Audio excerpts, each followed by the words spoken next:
The Christmas gala was exactly what Miriam Chen expected. Elegant, expensive, and fundamentally flawed. She wheeled through the grand ballroom of the Riverside Convention Center, her company's premier venue, with her 8-year-old son, Nate, beside her in his own wheelchair. Crystal chandeliers, string quartet, tables draped in white silk, 200 guests in black tie attire, all pretending not to stare at the CEO in the wheelchair. Miriam was used to the stares.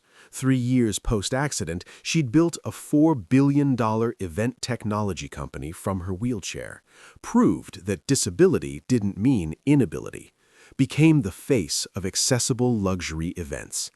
But tonight she was just a mother trying to give her son a normal Christmas. "Mom, look!" Nate pointed to the stage at the front of the ballroom. "The kids are singing Christmas carols. Can I go up there?" Miriam's heart sank.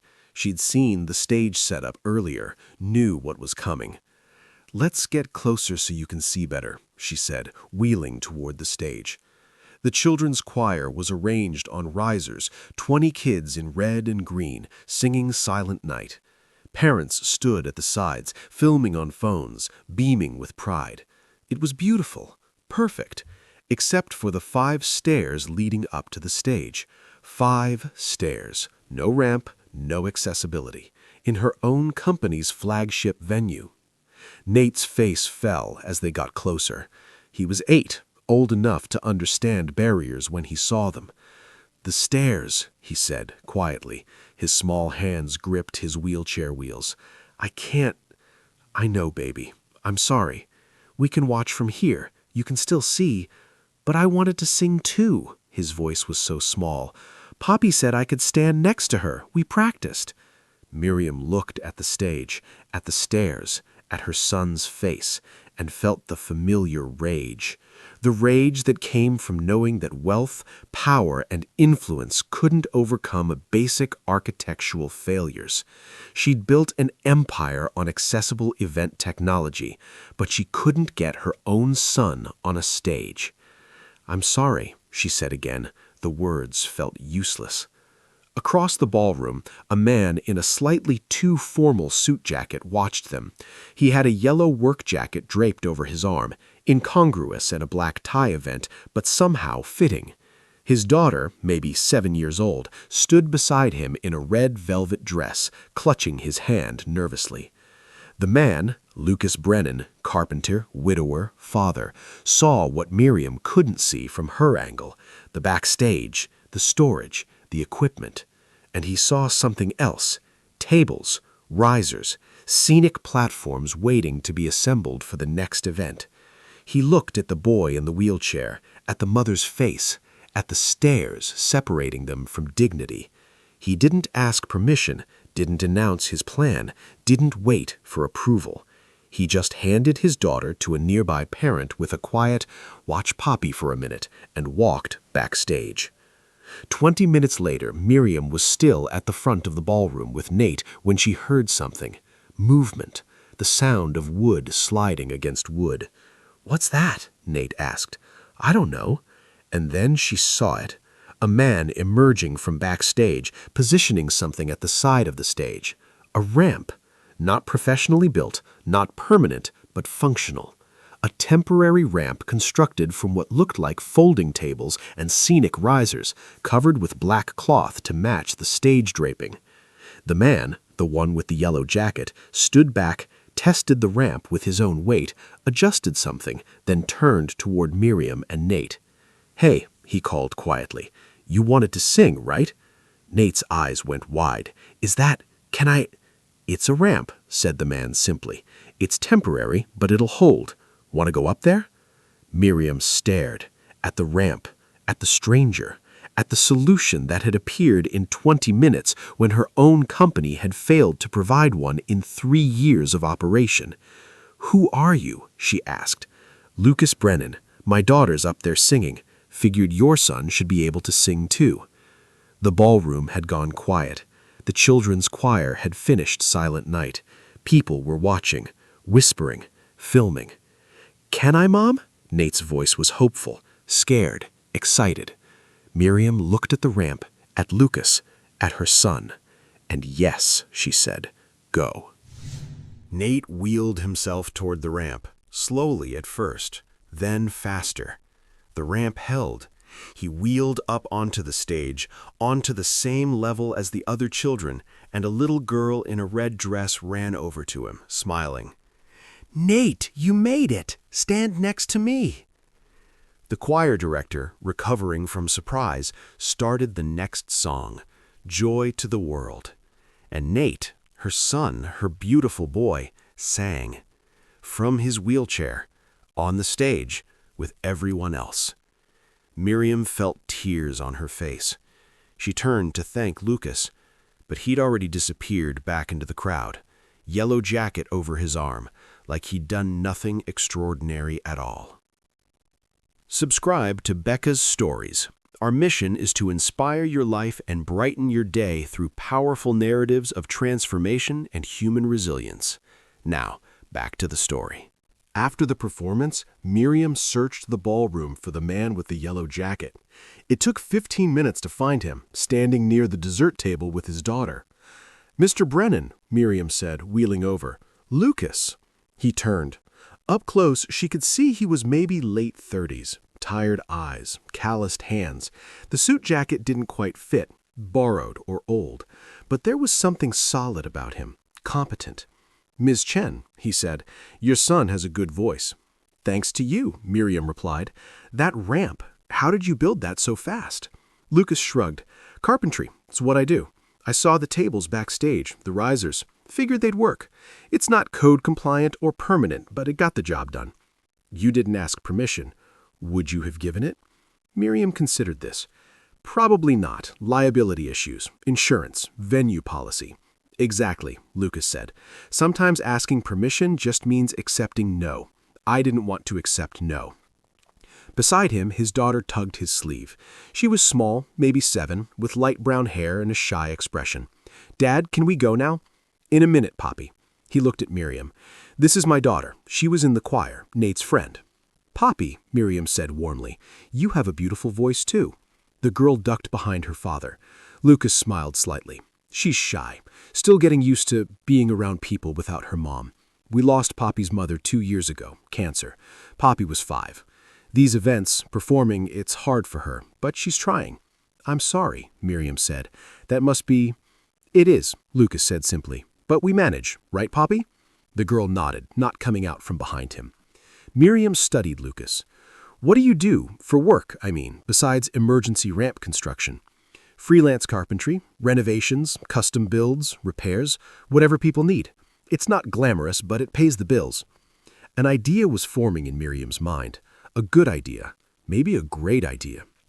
"Would you consider doing something else for my company? We build event technology, but we also design venues. And clearly," she gestured to the stage, "we have accessibility problems. I need someone who thinks the way you do, who sees barriers and solves them without waiting for permission. I'm offering you a job. Accessibility consultant, $180,000 a year, full benefits. You'd work with our design teams, review venue plans, help us build spaces that actually work for everyone." Lucas was quiet for a long moment. Then, "That's generous, but no." Miriam blinked. "No? I didn't build that ramp for a job offer. I built it because a kid deserved to be on the stage. That's all. Taking money for it would make it transactional, and it wasn't. It was just right." "But you'd be helping thousands of people by working in an office, reviewing blueprints. That's not how I help people.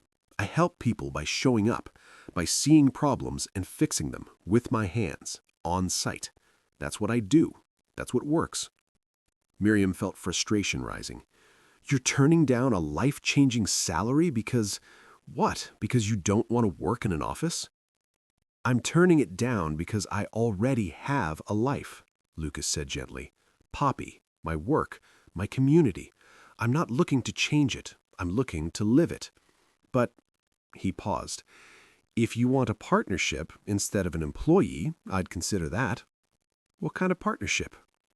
I keep doing what I do, freelance work, hands-on, but I consult for you on accessibility projects, part-time.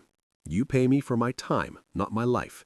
I design retrofits for your existing venues. You implement them. We make your spaces work for people like your son. But I don't become corporate.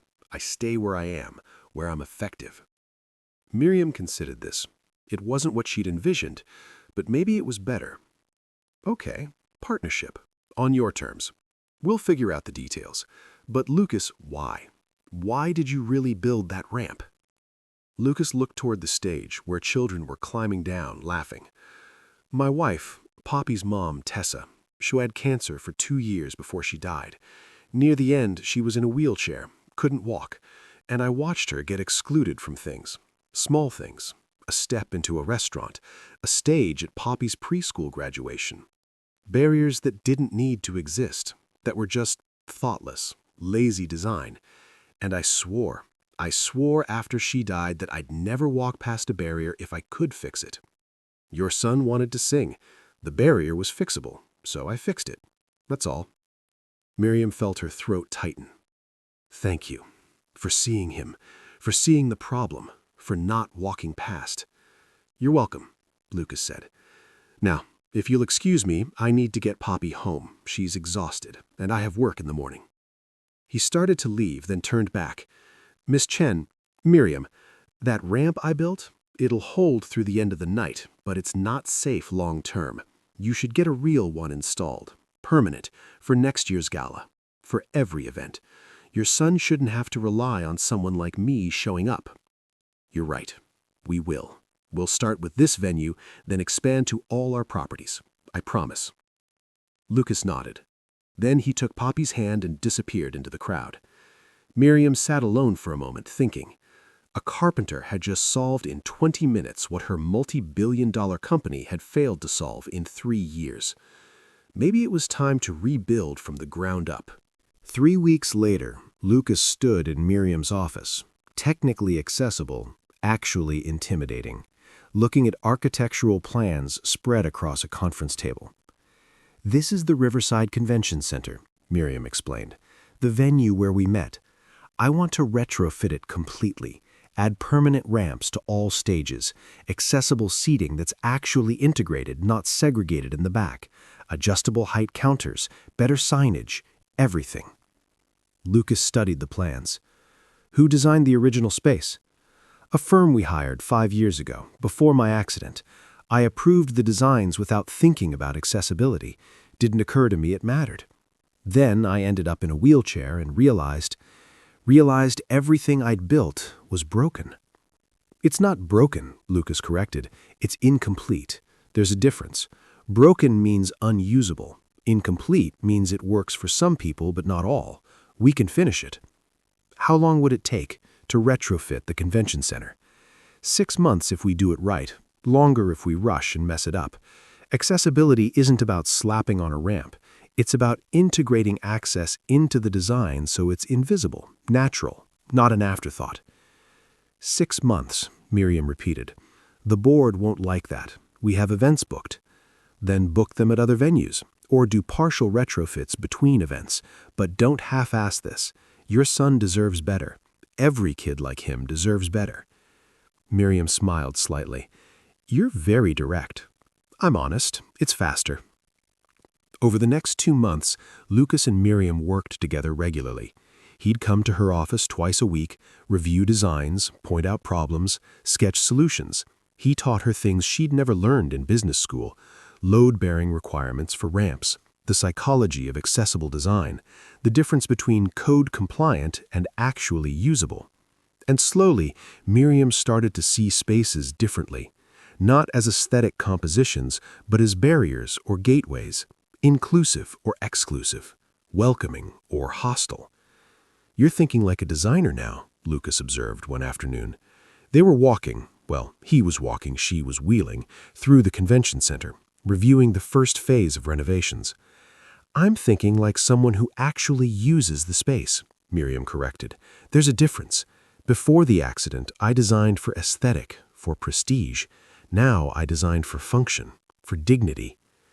That's the whole point. Accessibility is dignity. It's saying you belong here, not as a guest we're accommodating, but as a person who has every right to be here. They stopped at the main stage, the one where Nate had sung at Christmas. A permanent ramp was being installed, smooth, integrated into the stage design, almost invisible. "It's beautiful," Miriam said. "It's functional," Lucas replied. "Beauty is bonus." Miriam laughed, then more seriously, "Lucas, can I ask you something personal?" "Sure." Do you ever wish you'd done something different with your life? You're clearly smart, talented. You could have been an architect, an engineer, made more money, had an easier life. Lucas leaned against the stage. "I watched my wife die slowly, painfully, for 2 years. And during that time, you know what mattered? Not money, not career, not status. What mattered was that I could be there, hold her hand, take care of Poppy, be present. If I'd been working some corporate job, traveling, climbing ladders, I wouldn't have had that. I would have missed her dying, and I'd regret that forever. So no, I don't wish I'd done something different. I did exactly what mattered." That's a good answer. It's an honest answer. Not sure it's good. It just is. They stood in comfortable silence, watching workers install the ramp. "Your daughter, Poppy, how is she?" "Better. Still shy, still misses her mom, but she's singing more, smiling more. Having Nate as a friend helps. She feels less alone. Nate loves her, talks about her constantly, wants to have her over for dinner. We'd like that, if you're offering." "I'm offering." 4 months into the retrofit project, Miriam received an email from Richard Ashford, one of her board members. The subject line, "Concerns Re-Accessibility Consultant." She opened it with a sinking feeling. "Miriam, I've been reviewing the accessibility retrofit project and I have serious concerns about Lucas Brennan's qualifications. He has no formal engineering degree, no architectural license, no professional certifications in accessibility design. We're trusting him with multi-million-dollar renovations based on, what, a ramp he built at a Christmas party? Furthermore, I've spoken with several engineers who reviewed his designs. They're concerned about liability, load-bearing calculations, code compliance. One engineer called his work potentially dangerous. I'm recommending we terminate the consulting contract with Mr. Brennan immediately and hire a properly credentialed firm. This is a lawsuit waiting to happen. Richard." Miriam read the email twice, felt anger rising, called Lucas immediately. "Did you design the ramps to code?" she asked when he answered. "Of course. Why?" "Richard Ashford, one of my board members, is saying your designs are dangerous, that you're unqualified, that we should terminate your contract." Silence on the line. Then, "He contacted you today?" "Just now. Why?" "Because yesterday I turned down a job offer from him. He wanted to hire me away from your project, offered me more money, better terms. I said no, told him I was committed to finishing what we started. Guess he didn't like that." "You're trying to sabotage him," Miriam said, "because he wouldn't work for you." "Looks like. What do we do?" "Prove him wrong," Lucas said simply, publicly. "Show that the designs work, that they're safe, that I know what I'm doing." "How?" "Stress test, public demonstration. I'll build a test structure, steeper than any ramp we're actually installing, and we'll test it, live, with inspectors present, engineers, city officials, and you." "Me?" "You wheel up it in your chair, show everyone it's safe. That's the ultimate proof, the CEO trusting the design with her own safety." Miriam's stomach dropped. That's risky." "It's necessary," Lucas replied. "If Richard's spreading lies about my work, we need to prove their lies, publicly, definitively. Are you in?" She thought about Nate, about Poppy, about every kid who deserved stages and ramps and dignity. "I'm in." The demonstration was scheduled for the following Friday. Public, filmed, every board member invited, city building inspectors, structural engineers, media. Lucas built the test structure in the convention center's main plaza. A ramp, steeper than code required, longer than necessary. If this ramp held, every ramp they designed would hold, no question. Richard showed up with his own engineer, ready to point out flaws. Miriam arrived with mate. If she was going to do this, her son would see it, would see his mother trust someone who built things with his hands. "You don't have to do this," Lucas said quietly, before they started. "We can test it with weights, machines. You don't have to risk yourself." "Yes, I do," Miriam replied, "because if I don't trust your work with my own body, why should anyone else? Let's do this." The crowd gathered, cameras rolling, Richard standing at the front with his arms crossed, confident. Lucas gave a brief explanation of the design, load calculations, materials, construction methods. Then he gestured to Miriam. "Miss Chen is going to wheel up the ramp. This tests not just structural integrity, but also usability, because a ramp that's technically safe but practically difficult is still a failure." Miriam positioned her wheelchair at the base of the ramp. It looked steep, intimidating. For a moment she hesitated. Then she looked at Nate, at Lucas, at Poppy standing beside her father holding his hand nervously, and she pushed. The ramp held, obviously, smoothly. She wheeled up without strain, the grade perfect, the surface grippy enough for traction. At the top, she turned her chair around. "It works," she said into the microphone someone handed her. "It's safe, it's usable, and Lucas Brennan designed it with more care and competence than any credentialed firm I've ever worked with. Questions?" Richard's engineer came forward, tested the ramp himself, checked calculations, examined joints, ran stress tests with equipment. Finally, he straightened. "It's solid, exceeds code requirements. I have no concerns." Richard's face went red. "But you said—" The engineer interrupted. "I said I'd review it objectively. I did. It's excellent work. Mr. Brennan knows what he's doing." The crowd applauded. Miriam wheeled down the ramp, just a smooth in descent, and stopped in front of Richard. "You tried to sabotage this project because Lucas wouldn't work for you," she said, quietly, firmly. "That's unacceptable. You're off the board, effective immediately. I'll have security escort you out." Richard sputtered. "You can't. The board has to vote." "The board will vote," Miriam said, "and they'll agree with me, because I'm not asking, I'm telling. You undermined a project that helps people. You lied about a good man's work. You tried to destroy something beautiful out of pettiness. We don't need people like that. Leave." Security appeared. Richard left, still protesting. The crowd dispersed. Media filmed the ramp from every angle. Engineers took photos. Lucas approached Miriam. "Thank you for trusting me. Thank you for being worth trusting, and for teaching me something important." "What's that?" "That credentials matter less than character. That competence comes from caring, not degrees. That the best solutions often come from people who've lived the problems. You built a ramp for my son without asking for anything. You changed everything without asking for permission. That's what leadership actually looks like." Lucas smiled. "I just build things. You're the one changing systems. We're doing it together. Partners, right?" "Right," Lucas agreed. Nate wheeled over, Poppy walking beside him. "Mom, can Poppy come over for dinner? Please?" Miriam looked at Lucas. "Is that okay with you?" "It's perfect," Lucas said. 6 months later, the Riverside Convention Center reopened, fully accessible. Ramps integrated into every stage. Seating scattered throughout, not segregated. Adjustable counters, clear signage, everything.